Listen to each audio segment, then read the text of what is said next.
উহুদের যুদ্ধ আরম্ভ হয়ে গেছে। যদি আল্লাহর নবীর কোন প্রেমিক থাকো, মসজিদে নববীর সামনে হাজির হয়ে যাও।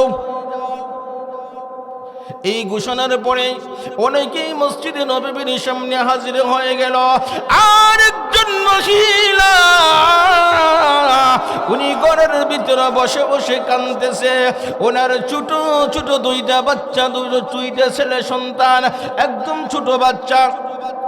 ওই বাচ্চাগুলি 9 বছর 8 বছর এইরকম বয়স। ওই দুই ছোট বাচ্চা তার মাকে গিয়ে বলে, মা গো, ও মা, তুমি কেন কান্দ? ঘরের ভিতরে বসে কেন কান্দ গো মা? কি হয়েছে গো মা?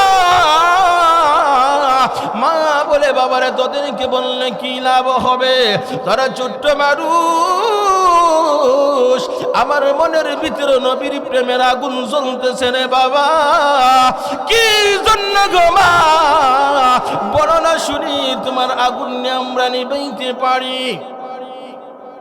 তখন মা বলে, বাবারে, বদরের যুদ্ধে তোর বাবা শহীদ হয়ে গেছে, এখন আবার উহুদের যুদ্ধের ডাক এসেছে।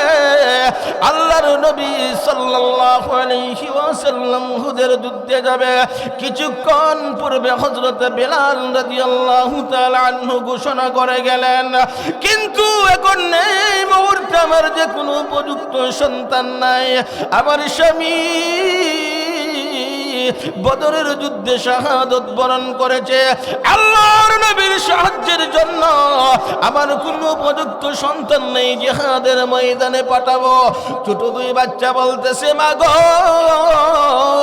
ছোট বাচ্চা নাকি কোনো কাজে লাগে না, না তোদেরকে জিহাদের ময়দানে নিবে না। ওই দুই ছোট বাচ্চা মাকে বলে, মা গো, তুমি আমাদেরকে মসজিদে নববীর সামনে নিয়ে চলো, আমরা গিয়ে আল্লাহ নবীকে অনুরোধ করব, প্রয়োজনে আল্লাহর নবীর পায়ে ধরে বলবো, তোমার আশা পূরণের জন্য আমরা আল্লাহর নবীকে বলবো, আমাদেরকে নিয়ে চলুন মসজিদ নববীর সামনে। আল্লাহু আকবার বলেন না। ওই দুই বাচ্চাকে নিয়ে মা চললেন মসজিদে নববীর সামনে। কাতার বন্দী হয়ে দাঁড়াইলেন। আল্লাহর নবী পরীক্ষা করতেছেন জিহাদের জন্য কে কে উপযুক্ত। অনেক সাহাবীরা গিয়ে দাঁড়াইল, যারা বদরের যুদ্ধে আহত হয়ে তাদের পা ল্যাংটা হয়ে গেছে, পঙ্গু। অনেক সাহাবী দাঁড়াইল যাদের চোখে দেখে না, অন্ধ। কিন্তু তারপরেও তারা কেন গিয়ে মসজিদে নববীর সামনে জিহাদের জন্য দাঁড়াইলেন? তাদের ভিতরে নবীর প্রেমের আগুন, তাদের জীবনের কোনো পরোয়া করে না, মৃত্যুকে কোনো তারা ভয় পায় না। ওই জন্য আল্লাহর নবী লান ধরে তাদেরকে দাঁড়াইলেন, পরীক্ষা নিরীক্ষা করে যারা উপযুক্ত তাদেরকে জিহাদের অনুমতি দিতেছেন। তখন ওই লাইনের ভিতরে ওই মহিলা ছোট্ট দুইটা বাচ্চা নিয়ে এরকম ভাবে লাইনে দাঁড়াইলেন। এক সাহাবী বলতেছে, মা গো, মহিলাদেরকে যুদ্ধের ময়দানে নেওয়া হবে না, তুমি কেন আসছো? ওই লাইনে তুমি কেন দাঁড়াইলে? মহিলা বলল, আমি আসছি আল্লাহর নবী রাহমাতুল লিল আলামিনের সঙ্গে কথা বলার জন্য। আমার যে উপযুক্ত কোনো সন্তান নাই, আমার দুইটা ছোট ছোট বাচ্চা আছে, আমার ওই বাচ্চাগুলো যদি কোনো কাজে লাগে, আল্লাহর নবীকে আমার ওই দুইটা বাচ্চা আল্লাহর রাস্তায় দিতে চাই। জোরে বলেন না আল্লাহু আকবার। তখন এক সাহাবী গিয়ে বলতেছে, ইয়া রাসূলুল্লাহ, ইয়া হাবিবাল্লাহ, ও নবীজি, একজন মহিলা দুইটা ছোট বাচ্চা নিয়ে আসছে। আল্লাহর নবী বলেন, না, ছোট বাচ্চাদেরকে দিয়ে কোনো কাজ হবে না, ওদেরকে বলো নিয়ে যেতে, ভবিষ্যতে কাজে লাগবে। কিন্তু মহিলার মনটা খারাপ হয়ে গেল, মলিন হয়ে গেল। ওই ছোট দুই বাচ্চা দেখে তার মার মনটা মলিন হয়ে গেল, চেহারাটা মলিন হয়ে গেল। ওই দুইটা ছোট বাচ্চা গিয়ে আল্লাহর নবীর কাছে গেলেন, আর গিয়ে বলেন, নগো নবীজি,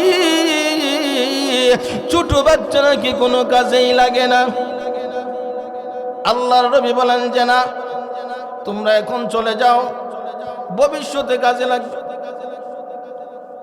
তখন ওই ছোট বাচ্চাগুলি যুক্তি দেয়, আল্লাহর নবীকে বলেন, নগো নবীজি,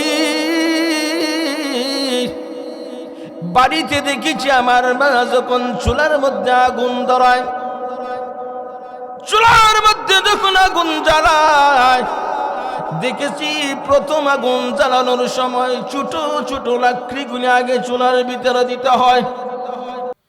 বিসমিল্লাহির রাহমানির রাহিম।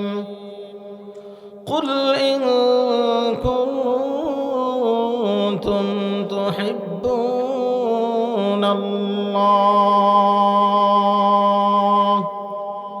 تحبون الله فاتبعوني يحببكم الله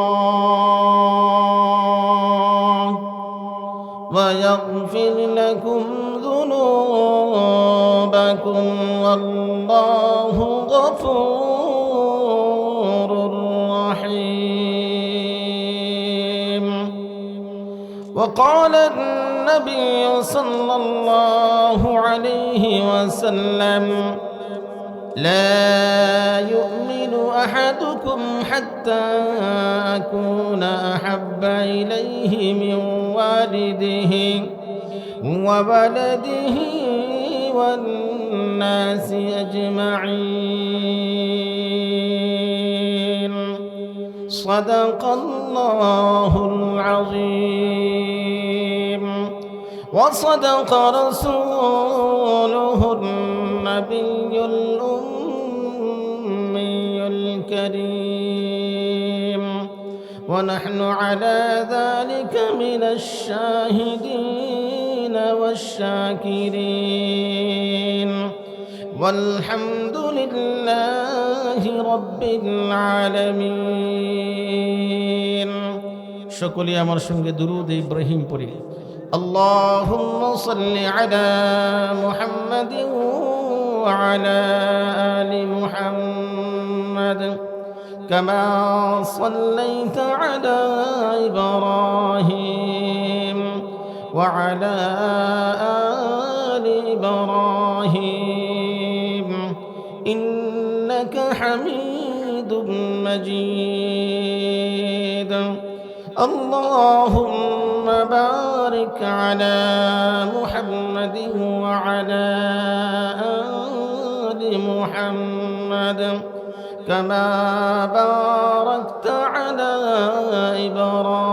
إبراهيم وعلى آل إبراهيم إنك حميد مجيد. সকলে একটু জিকির করি, লা ইলাহা ইল্লাল্লাহ, জোরে লা ইলাহা ইল্লাল্লাহ, লা ইলাহা ইল্লাল্লাহ, লা ইলাহা ইল্লাল্লাহ, লা ইলাহা ইল্লাল্লাহ, লা ইলাহা ইল্লাল্লাহ, লা ইলাহা ইল্লাল্লাহ, আর জোরে লা ইলাহা ইল্লাল্লাহ, লা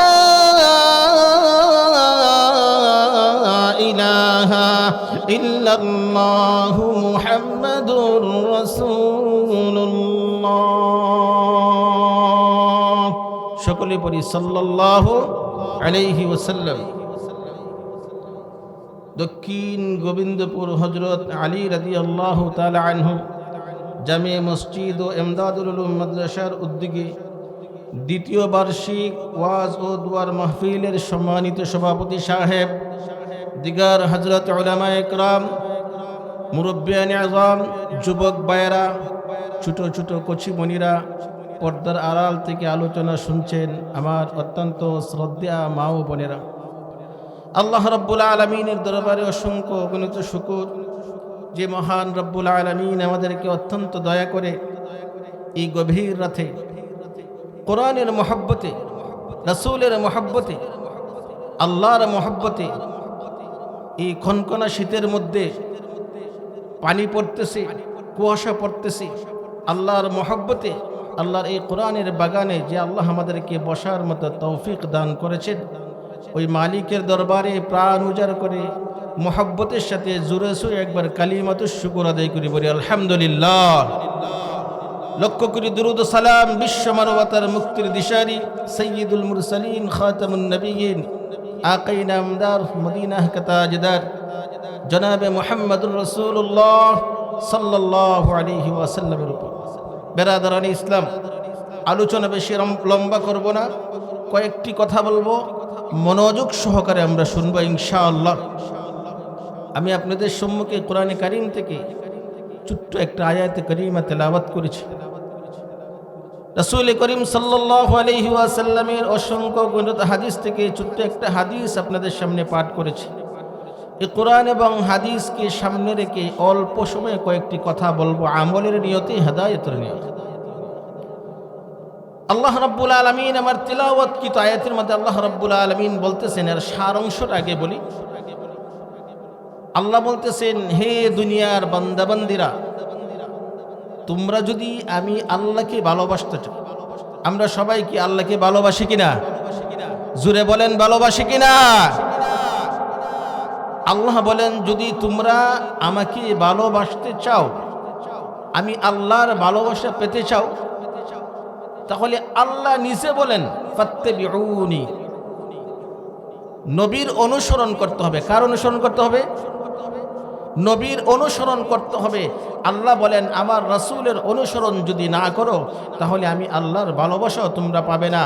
আর যদি আমার রাসূলের অনুসরণ করো, আমার রাসূলকে যদি তোমরা অনুসরণ এবং আদর্শ স্বরূপ মেনে নাও, তোমাদের ভালোবাসতে হবে না, আমি আল্লাহ নিজে তোমাদেরকে ভালোবাসবো। বলেন না সুবহানাল্লাহ। শুধু এখানেই শেষ না, আল্লাহ আরও বলেন, আমি আল্লাহ তোমাদেরকে ভালোবাসবো, প্লাস তোমাদের সমস্ত গুনাহ খাতাগুলি আমি আল্লাহ মাফ করে দেব। বলেন সুবহানাল্লাহ। সাহাবায়ে কেরাম আল্লাহর রাসূলকে যারা ভালোবেসেছেন, এই কোরআনকে যারা আদর্শ হিসেবে মেনে নিয়েছেন, ওই বর্বরতার যুগের, জাহিলিয়তের যুগের মানুষেরা তারা সোনার মানুষে পরিণত হয়ে গেছে। আল্লাহর রাসূলকে, রাসূলের সাহাবীরা কেমন ভালোবাসতেন? রাসূলের এক সাহাবীর নাম ছিল বশীর ইবনে উকবা। মনোযোগ দিয়ে অল্প সময় আলোচনাটা শুনবেন। কি নাম ছিল ভাই? বশীর ইবনে উকবা। এই বশীর ইবনে উকবাকে আল্লাহর রাসূল জিহাদের ময়দানে সাথে করে নিলেন।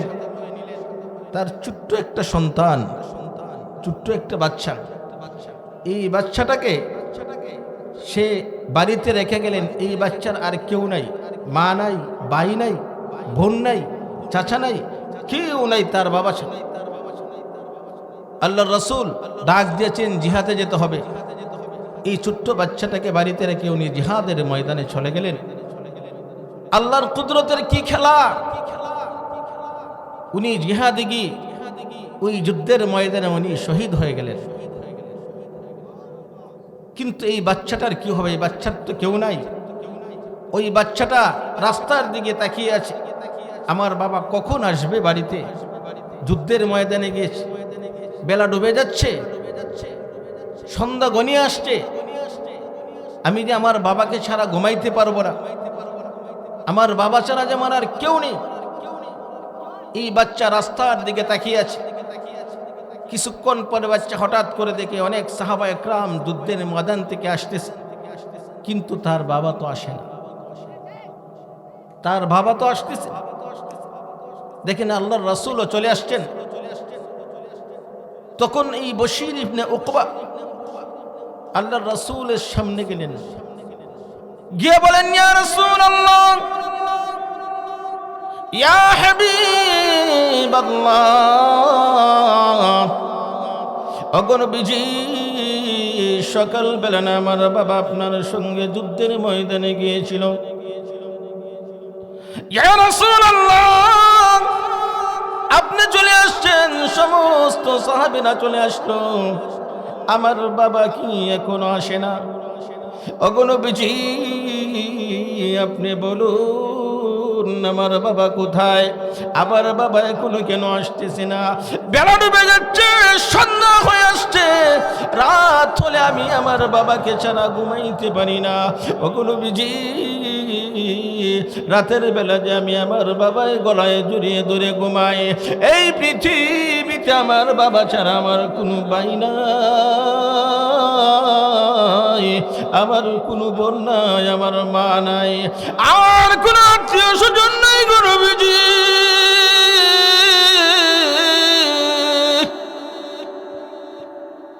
আমার বাবা যদি না আসে আমি কার কাছে ঘুমাবো? রাতের বেলা কাকে নিয়ে আমি ঘুমাবো? কার গলায় জড়িয়ে ধরে আমি ঘুমাবো? ও আল্লাহর নবী, আপনি চুপ করে থাকবেন না, বলুন আমার বাবা এখন কেন আসতেছে না? আমার বাবার কি চিন্তা নাই? উনি ছাড়া যে আমার আর কেউ নাই। উনি যদি না আসে আমি কোথায় যাব, কার কাছে যাব? এখন আমার বাবা আসে না। আল্লাহর নবীর কাছে যখন ছোট বাচ্চা এরকম ভাবে তার বাবার কথা জিজ্ঞাসা করে, আল্লাহর নবী রাহমাতুল লিল আলামিন, আল্লাহর নবীর চোখ দিয়ে জোর জোর করে পানি পড়তেছে। আল্লাহর নবী আল্লাহকে ডাক দিয়ে বলে, আল্লাহ,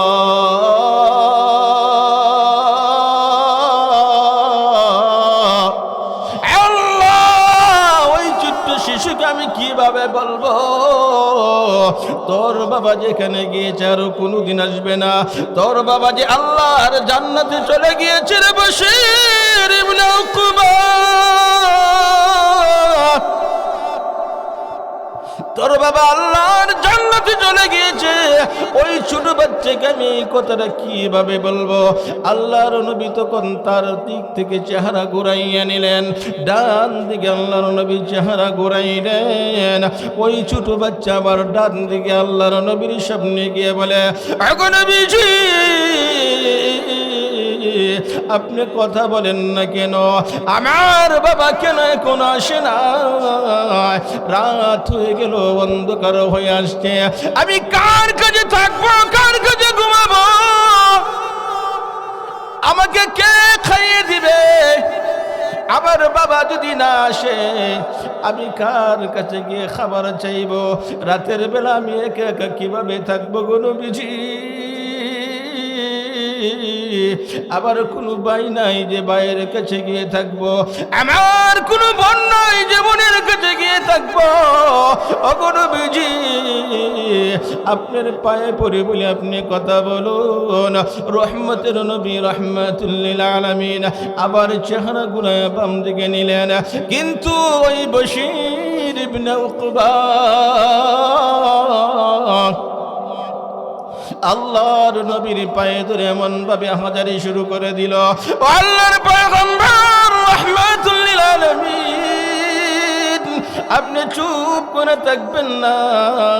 সকল সাহাবীরা চলে আসলো, আবার বাবা কেন এখন আসে না?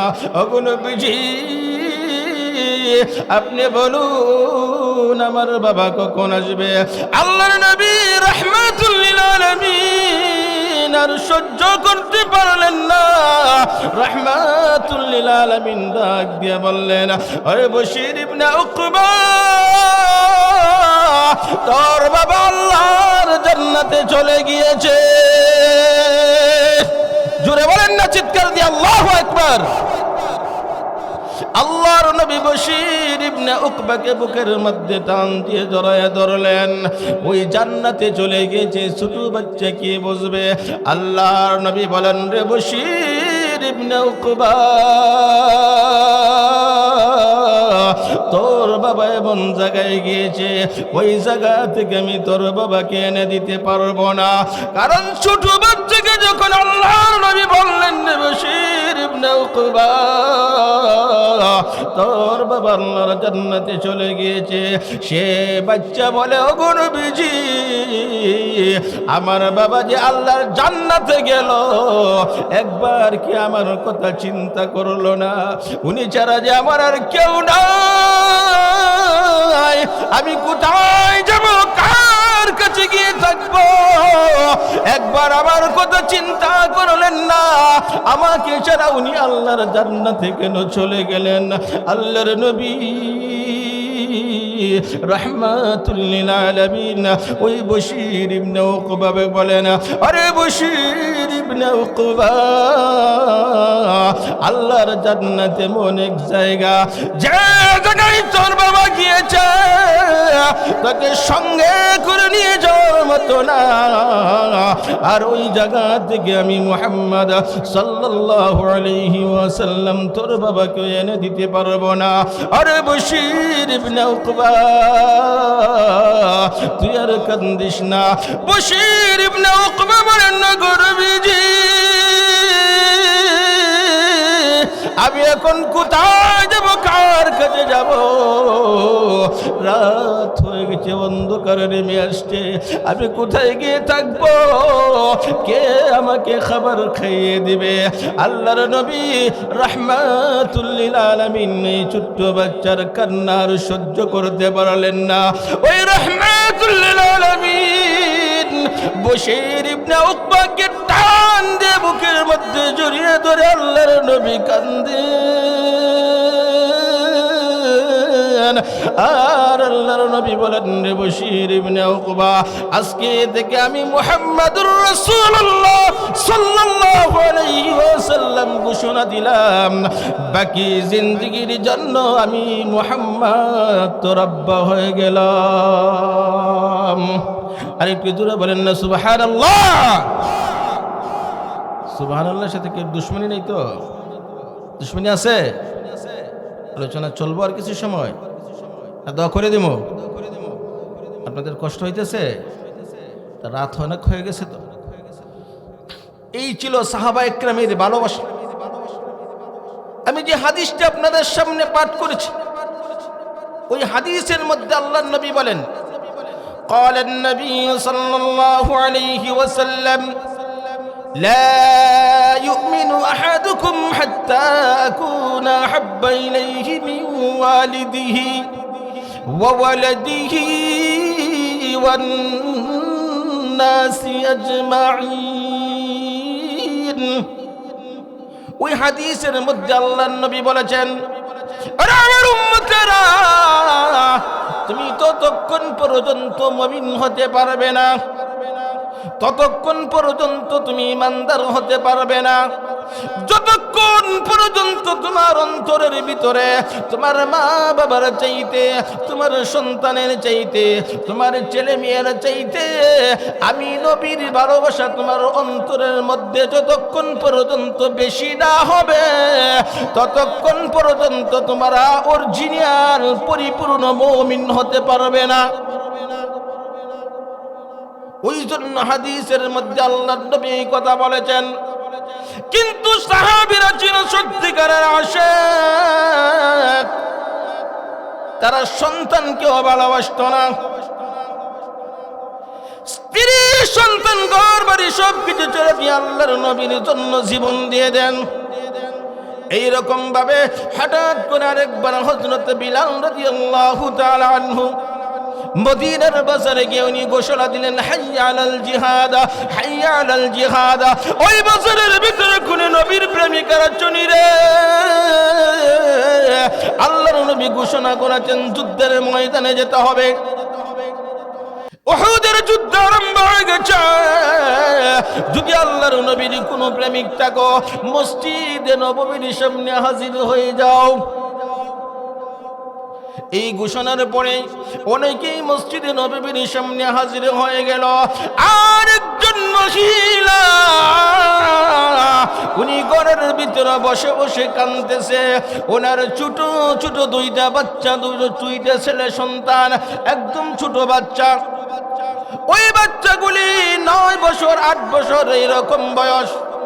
ওই দুই ছোট বাচ্চা তার মাকে গিয়ে বলে, মা গো, ও মা, তুমি কেন কান্দো? ঘরের ভিতরে বসে কেন কান্দো গো মা? কি হয়েছে গো মা? মা বলে, বাবারে তোদেরকে বললে কি লাভ হবে? তারা ছোট্ট মানুষ, আমার মনের ভিতরে নবীর প্রেমের আগুন জ্বলতেছে রে বাবা। কি জন্য গো মা? বলো না শুনি, তোমার আগুন নিয়ে আমরা নিবাইতে পারি। তখন মা বলে, বাবারে, বদরের যুদ্ধে তোর বাবা শহীদ হয়ে গেছে, এখন আবার উহুদের যুদ্ধের ডাক এসেছে। আল্লাহর নবী সাল্লাল্লাহু আলাইহি ওয়াসাল্লাম উহুদের যুদ্ধে যাবে।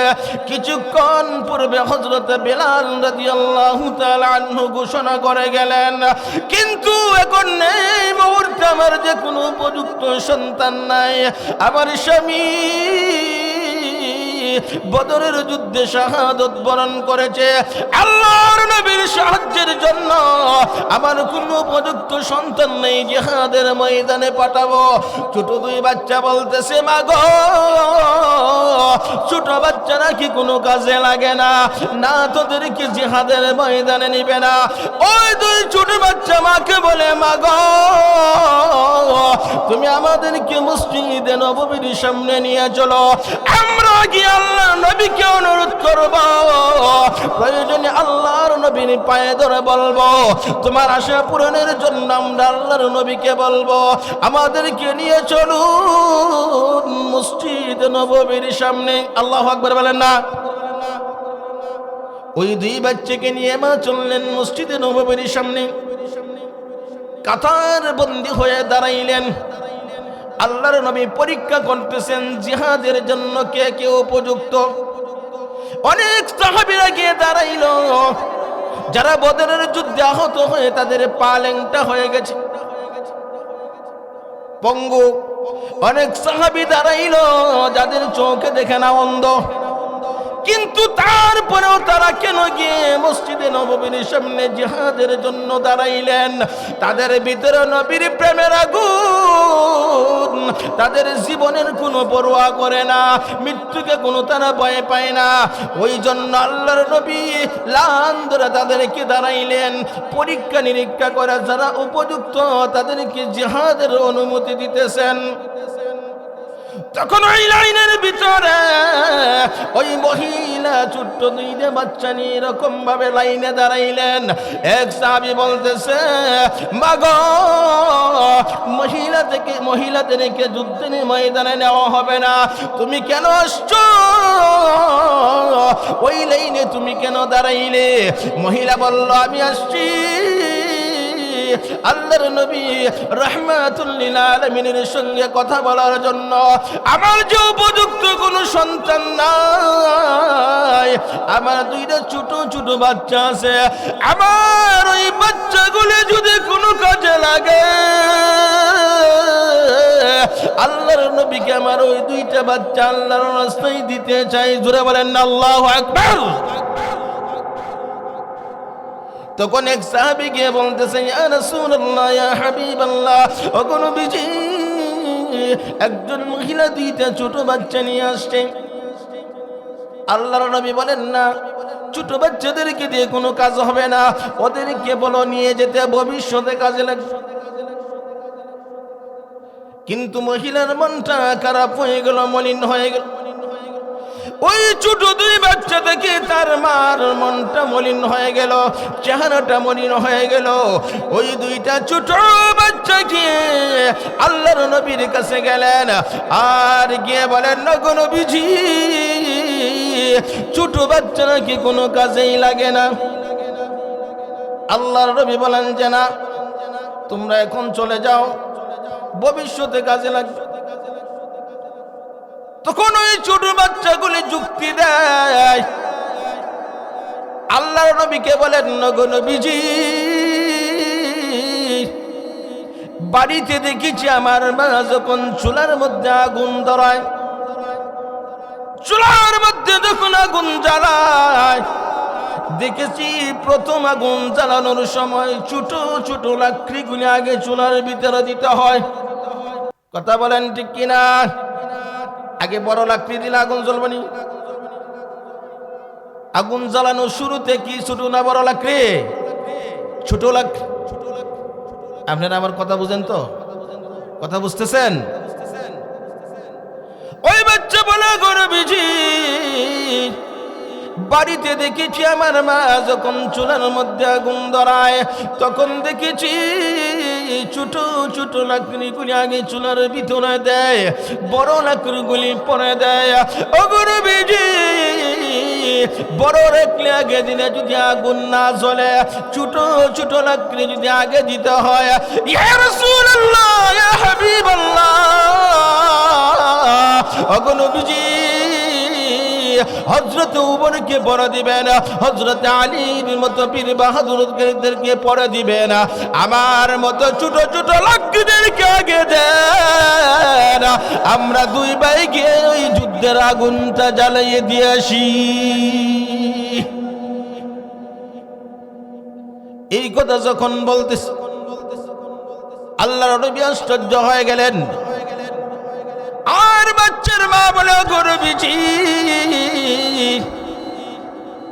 আপনাকে আমি মহব্বত করি গো নবী, আপনি যুদ্ধের ময়দানে যাবেন, যুদ্ধের ময়দানে যদি আপনার ডালের কোনো প্রয়োজন হয় অথবা ডালটা ভেঙে যায়, কাফেররা যদি আমার নবীর শরীরের মধ্যে তীর নিক্ষেপ করতে থাকে, ওগো নবীজি,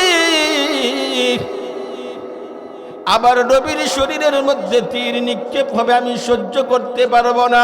ইয়া রাসূলুল্লাহ, ইয়া হাবিবাল্লাহ, ওগো নবীজি, আমার দুইটা বাচ্চাকে আপনি নিয়ে যান। ওই যুদ্ধের ময়দানে যখন কাফেররা আপনার উপরে তীর নিক্ষেপ করবে, আবার দুইটা বাচ্চাকে ডাল হিসেবে সামনে ধরে দিবেন। আরো জোরে বলেন আল্লাহু আকবার। ইয়া রাসূলুল্লাহ, আমার বাচ্চাদের কলিজা চিরে খান খান হয়ে যাক, আমার বাচ্চারা শহীদ হয়ে যাক, কিন্তু আমার নবীর শরীরে একটি আচরণ লাগলো আমি সহ্য করতে পারবো না। এত ভালোবাসতেন আল্লাহর রাসূলকে। ওই মহিলা কান্নাকাটি করতেছে আর ওই কথা বলতেছে, আর ওই বাচ্চাগুলো আল্লাহর নবীকে এরকম ভাবে যুক্তি দেখাইলেন। সাথে সাথে আল্লাহ রাব্বুল আলামিন জিবরাইলকে আল্লাহ ডাক দিয়ে বললেন, জিবরাইল আর বসে থাকো না, তাড়াতাড়ি মদিনায় মসজিদে নববীর সামনে হাজির হয়ে যাও। মসজিদে নববীর সামনে আল্লাহর রাসূলের প্রেমের আগুনের খেলা চলতেছে, আল্লাহর নবীর প্রেমের আগুন জ্বলতেছে। আরে জিবরাইল, তাড়াতাড়ি যাও, আমার বন্ধুর কাছে গিয়ে বলো ওই মহিলাকে আর ওই মহিলার দুই সন্তানকে আমি আল্লাহ কবুল করে নিয়েছি, আর ওই দুই বাচ্চার মাকে, ওই মহিলার নাম আমি আল্লাহ শহীদের মার তালিকার মধ্যে উঠিয়ে নিয়েছি। আর একটু জোরে বলেন না ভাই সুবহানাল্লাহ। আপনাদের ঘুম আসতেছে? জি, দোয়া করে দেব। আমার এক চাচাই কইতেছে দোয়া করে দেন, দোয়া করে দেব। রাত হয়ে গেছে অনেক, যদি আপনারা না চান আমি দোয়া করে দিব, কিন্তু অনেক রাত হয়ে গেছে। ছাক ভাইরা আমার, আমি যে কথাটা সারাংশ বুঝাইতে চেয়েছিলাম আপনাদের, আল্লাহর রাসূল এবং রাসূলের ভালোবাসার মহব্বত আমাদের অন্তরে থাকার দরকার আছে কিনা জোরে বলেন। এই জন্য রাসূলের রূহানি সন্তান আমরা।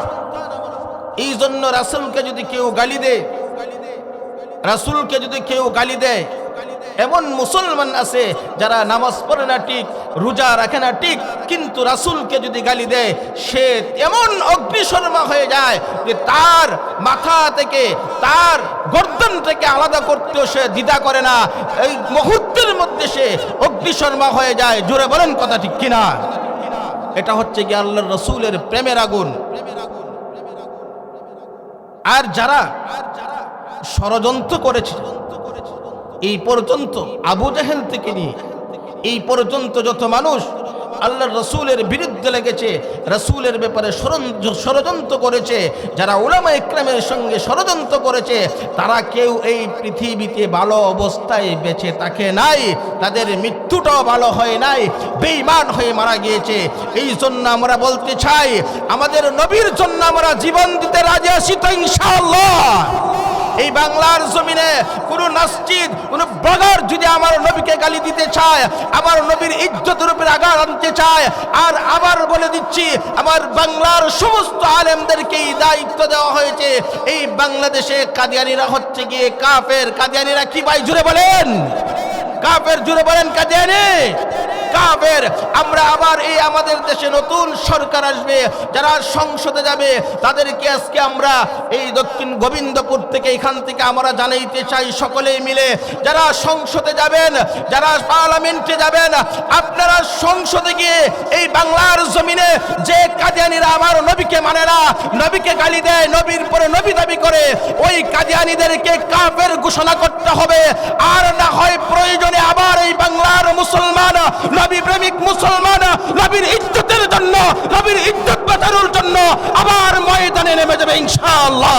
জোরে বলেন কে কে রাজি আছে কিনা? হাত তুলে আল্লাহকে দেখান, নারে তাকবীর, জোরে বলেন নারে তাকবীর।